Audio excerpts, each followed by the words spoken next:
China, negara yang dulu dirayakan karena pencapaian ekonominya yang luar biasa, kini dilanda badai krisis multifaset.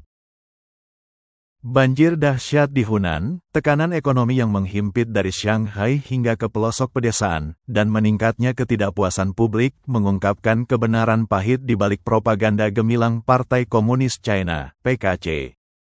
Negara ini bergulat dengan retakan yang tidak dapat disembunyikan lagi. Dari bendungan yang hampir runtuh, pusat perbelanjaan yang sepi, hingga kisah-kisah memilukan tentang orang-orang yang kehilangan rumah, mata pencarian, dan orang yang dicintai, gambaran nyata muncul tentang China yang berjuang dengan bencana alam, kemerosotan ekonomi, dan kerusuhan sosial. Bergabunglah bersama kami saat kami mengungkap kebenaran tersembunyi, statistik mengejutkan, dan air mata sebuah bangsa dalam laporan khusus ini. Banjir dahsyat di Hunan, sebuah bencana di luar bayangan. Hunan, sebuah provinsi di China Tengah, sedang mengalami banjir yang digambarkan sebagai yang terburuk sejak tahun 1998.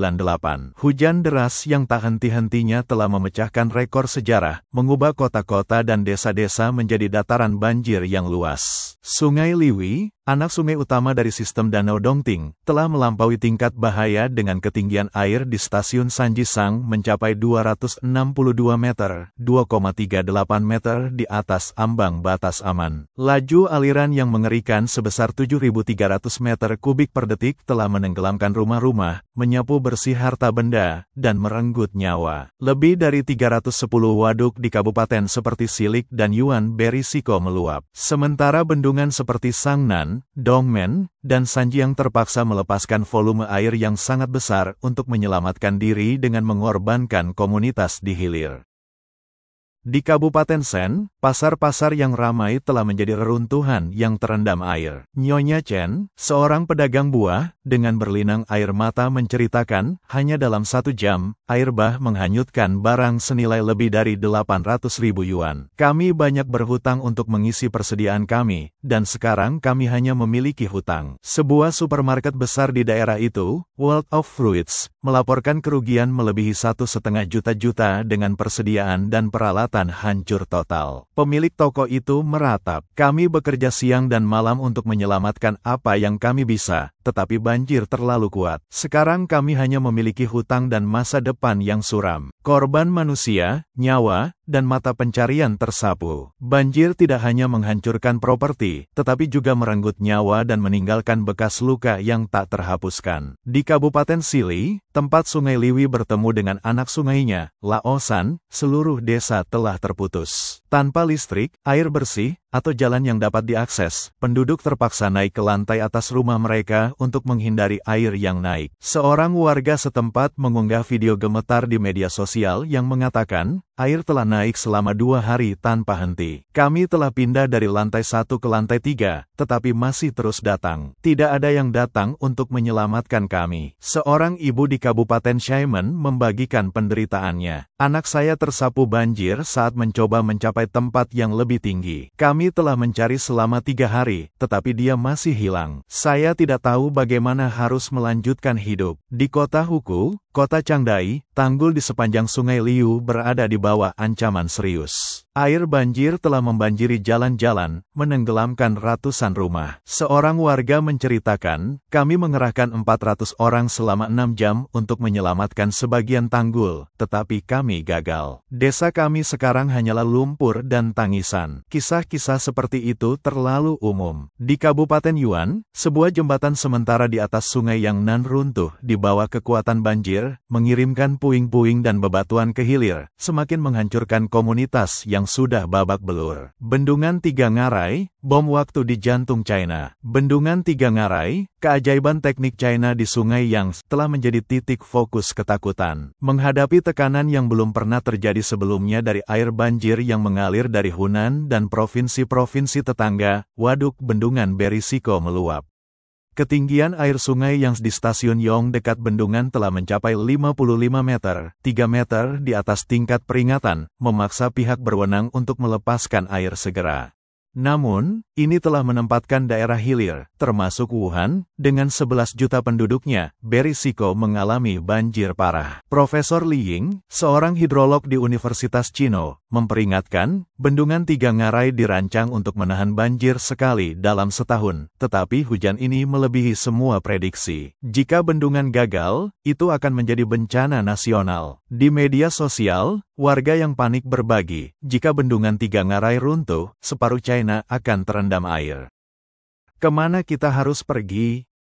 Kontroversi atas operasi bendungan semakin memicu kegelisahan. Melepaskan air yang mengandung sedimen selama musim hujan untuk mengelola penumpukan lumpur telah memperburuk banjir di hilir seperti yang terlihat pada pelanggaran tanggul Kabupaten Honggu tahun 2024 yang menyebabkan ribuan orang mengungsi. Danau Dongting, paru-paru yang sekarat.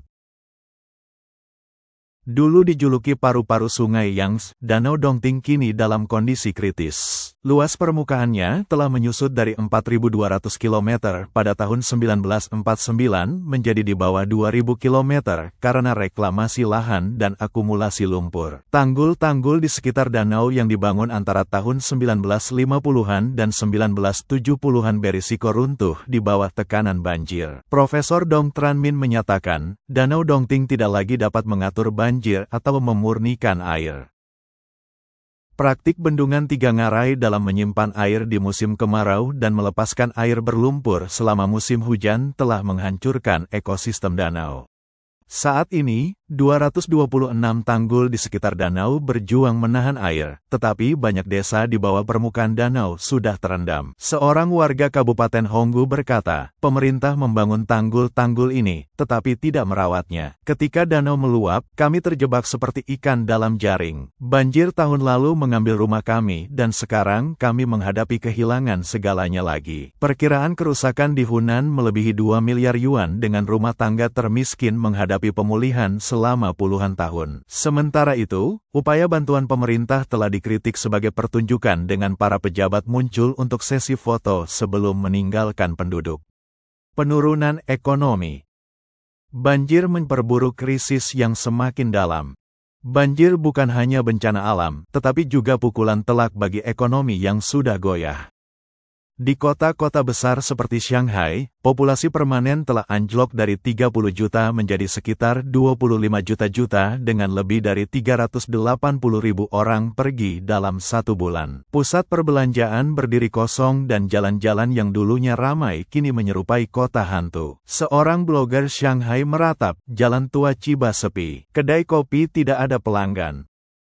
Shanghai, yang dulunya tujuan impian, kini menjadi kota kekecewaan. Di Hunan, usaha kecil yang hancur oleh banjir tidak memiliki harapan untuk pulih. Seorang pemilik toko di Sean berbagi, kami meminjam 800.000 yen untuk menjalankan bisnis kami, tetapi banjir mengambil segalanya. Sekarang kami hanya memiliki hutang dan keputusasaan. Industri garmen di Huhosiang telah mengalami penutupan luas dengan 80-90% etalase kosong. Seorang pedagang kaki lima di Sihau dengan pahit berkomentar, tidak ada pelanggan lagi. Bisnis lebih sulit daripada selama pandemi. Meningkatnya pengangguran telah mendorong pekerja ke pekerjaan sampingan seperti pengiriman atau ojek online, tetapi bahkan sektor-sektor ini sekarang sangat kompetitif. Seorang lulusan universitas berusia 24 tahun di Shenzhen berkata, saya lulus kuliah, tetapi tidak ada yang mau mempekerjakan saya. Saya terlilit hutang dan tidak mampu membayar sewa. Apa yang harus saya lakukan? Kisah-kisah seperti itu mencerminkan kenyataan suram di seluruh China. Ketidakpuasan sosial, kepercayaan yang menurun terhadap PKC. Frustrasi publik terhadap PKC meningkat seiring dengan bertambahnya tuduhan penutupan informasi dan salah urus. Waduk-waduk yang dibangun dengan buruk pada tahun 1950-an dan 1970-an, yang dijuluki proyek tahu, runtuh di bawah tekanan banjir. Dr. Chen Yi, seorang sarjana lingkungan, mengungkapkan lebih dari 3.500 waduk di Hunan berbahaya. Dibangun oleh petani, bukan insinyur, mereka tidak dapat menahan banjir. Pihak berwenang yang memprioritaskan pelestarian bendungan daripada nyawa manusia telah melepaskan air tanpa peringatan, menghancurkan komunitas di hilir. Di media sosial, warga secara terbuka mengkritik PKC. Seorang warga Yuanling memposting, mereka datang untuk sesi foto bantuan dan kemudian meninggalkan kami untuk tenggelam. Kampanye amal disambut dengan kecurigaan korupsi dengan banyak yang hanya hanya menyumbang 0,1 yuan berkomentar, mengapa memberi uang kepada pejabat korup? Seorang blogger Shanghai bertanya, PKC membanggakan Shanghai sebagai kota metropolitan global, tetapi mengapa jalanan kosong? Mengapa kita dipaksa pergi? Kekecewaan ini meluas di luar kota-kota ke daerah pedesaan di mana penduduk lanjut usia di atas 60 tahun bekerja keras menjual sayuran untuk bertahan hidup. Kebenaran tersembunyi. PKC menghadapi tekanan yang meningkat di balik statistik dan propaganda. PKC mati-matian menyembunyikan kenyataan pahit.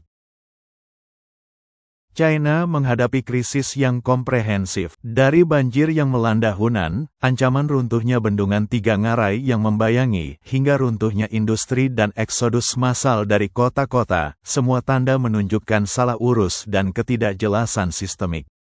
Angka resmi sering dimanipulasi untuk mengecilkan tingkat keparahan krisis. Seorang warga Shanghai berang, mereka mengklaim populasi hanya sedikit turun, tetapi jalanan kosong. Mereka mengatakan ekonomi stabil, tetapi toko-toko tutup di mana-mana. Kami tidak lagi mempercayai mereka. Kisah-kisah memilukan seperti seorang gadis kecil yang mengenakan jeruk di kepalanya untuk menjual barang demi obat-obatan atau seorang ayah yang kehilangan putranya karena banjir telah menjadi simbol ketidakberdayaan publik di hadapan sistem yang acuh tak acuh. Seorang warga Hunan berkata, kami pernah percaya PKC akan melindungi kami, tetapi sekarang kami merasa ditinggalkan. Jika bendungan Tiga Ngarai gagal, apakah mereka akan bertanggung jawab? Peringatan untuk masa depan. China hari ini adalah lanskap yang suram di mana banjir, kemerosotan ekonomi, dan kerusuhan sosial terjalin, menciptakan krisis skala penuh. Banjir di Hunan tidak hanya menyapu rumah dan mata pencarian, tetapi juga mengungkap kelemahan mendalam dalam tata kelola PKC. Bendungan Tiga Ngarai, yang dulunya kebanggaan nasional, kini membayangi sebagai bom waktu yang mengancam jutaan orang di hilir. Sementara itu, kota-kota seperti Shanghai menyaksikan eksodus yang belum pernah terjadi sebelumnya saat penduduk meninggalkan impian perkotaan untuk bertahan hidup di daerah pedesaan hanya untuk menghadapi kemiskinan dan ketidakadilan di sana juga. Ini adalah panggilan bangun bagi sebuah bangsa di ambang kehancuran. Dapatkah PKC menghadapi tantangan-tantangan ini, atau akankah ia terus menyembunyikan kebenaran dengan janji-janji kosong? Rakyat China, dari petani yang bekerja di ladang hingga lulusan yang menganggur, sedang menunggu jawaban.